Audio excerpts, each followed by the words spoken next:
This is Super Yacht News with Sisman. Hi, welcome back to the channel. Welcome back to Casual Friday. A massive blaze broke out at a shipyard in Turkey last Saturday, 10th of February, damaging a number of yachts and destroying two completely. Now, according to the Super Yacht News website, the yard closed at approximately 18:30 hours and the fire broke out 45 minutes later in the manufacturing facility in the free zone.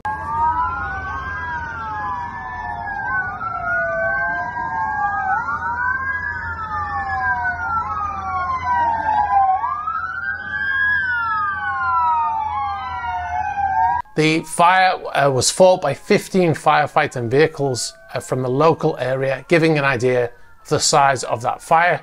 Now, the police chief spoke to the press and said that the fire was quickly brought under control. And in the statement, he said, "Thankfully, we have no casualties or injuries. However, 4 boats were affected, including 2 undergoing maintenance and 2 under construction." So it sounds like 2 brand new under construction yachts have been damaged or destroyed, and we're not quite sure which 2 have been completely destroyed at this point in time. We currently don't have any further information on which yachts are affected, the names or types of yachts, the size of yachts. If you've got any information for this story, please be sure to get in touch. You can get us at news@esisman.co.uk.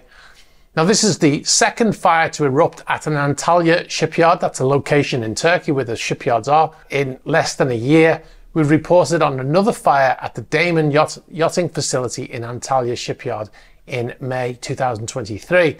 In that fire, the building was heavily damaged, but no yachts were damaged in the fire, according to a press release from Daman Yachting. We'll bring you more on that as soon as we have it.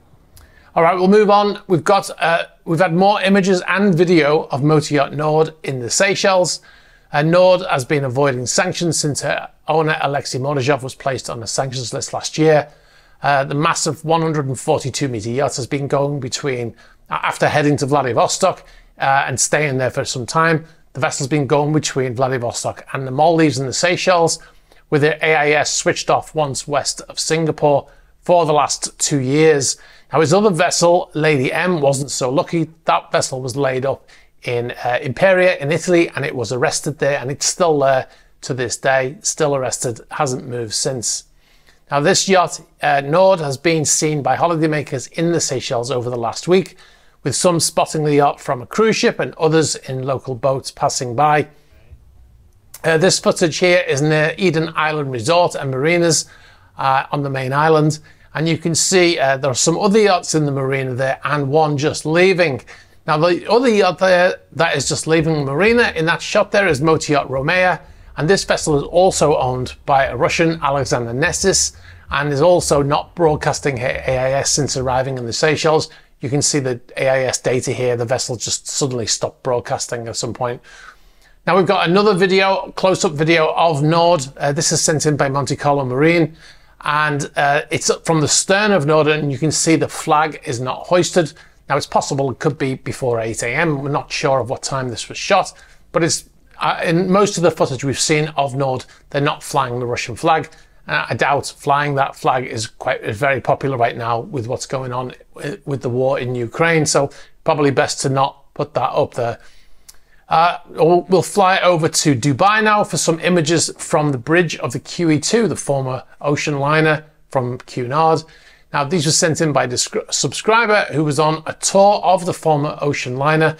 And you can see there Motor Yacht A is getting safe harbour in Dubai since she switched off her AIS in the Maldives in the Indian Ocean and sailed there in 2022 after her owner, Andrei Melnichenko, was added to the sanctions list. The vessel, we've reported recently, the vessel's currently under refit there. Now, you can see there's 2 other yachts in that photo.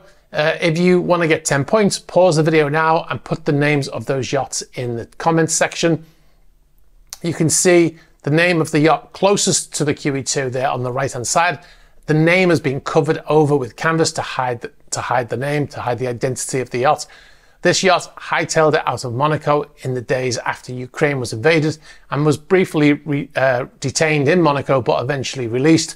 She headed straight to Dubai, where she's been ever since. Dubai has become a safe haven for Russian sanctioned super yachts. Now, of course, It's Russian owned, the owner being Sergei Galitsky. The yacht is actually called Quantum Blue. So if you've already written it in the comments, then you get 10 points there. Now, the yacht has been laid up in Dubai ever since.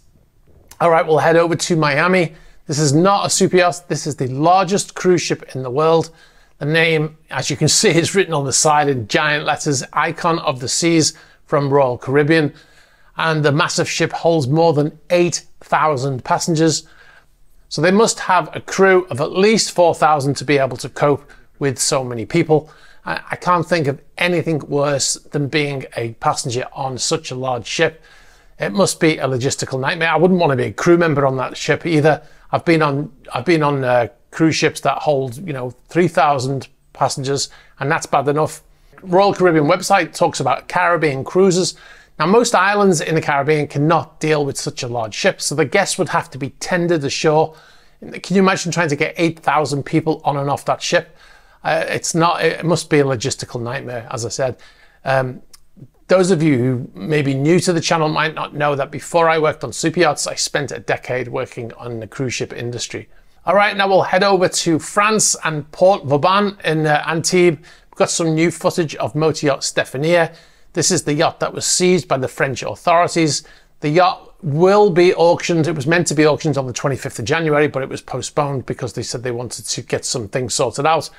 They want to make sure that the new buyer doesn't have any issues with the vessel, so it mustn't have been ready to be auctioned. It will be auctioned to the highest bidder. Once they're satisfied there's no outstanding money owed on the yacht. The yacht was seized in a money laundering case from a Belarusian owner who fled before he could be arrested.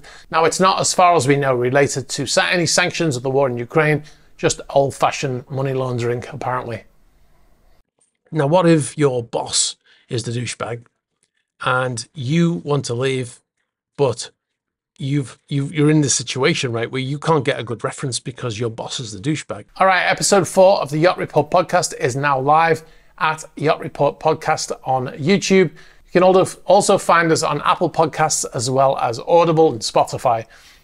Now, don't forget to check out our Patreon page at patreon.com/gsysman. You'll find many videos not featured on YouTube, included the Atlantic vlog series and the patron chat series. We've just posted a video in the last couple of days, patron chat video.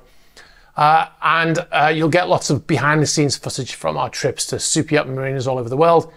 Have you got any information for us about any of the stories or any other stories like the fire in the shipyard? Please be sure to get in touch in the email address and the ticker. You can get us on the About page of the YouTube channel. You can get us on Instagram, on Facebook Messenger, on Twitter, and also on Threema. Be sure to like this video, very important for the algorithm. Hit the subscribe button and hit the bell for future notifications. All right, guys, I hope you have a great weekend, and I'll catch up with you soon. Bye-bye.